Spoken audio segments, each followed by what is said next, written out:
Jeg har brug for din hjælp. Jeg har brug for din hjælp til at sikre, at vi får den bedst mulige offentlige sektor.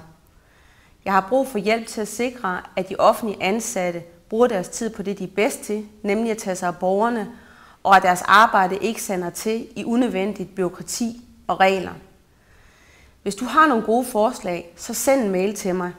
Jeg lover dig, at Det Konservative Folkeparti vil behandle alle forslag seriøst, og de vil indgå i vores frihedsreform, hvor vi gerne vil give større frihed tilbage til de offentligt ansatte.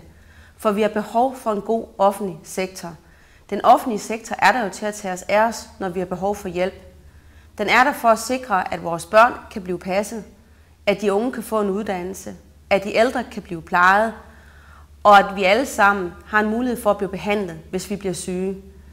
Derfor vælger vi nu at prøve at sikre, at den offentlige sektor fremadrettet bliver moderniseret, så de offentlige ansatte får mere frihed og får større mulighed for at bestemme selv.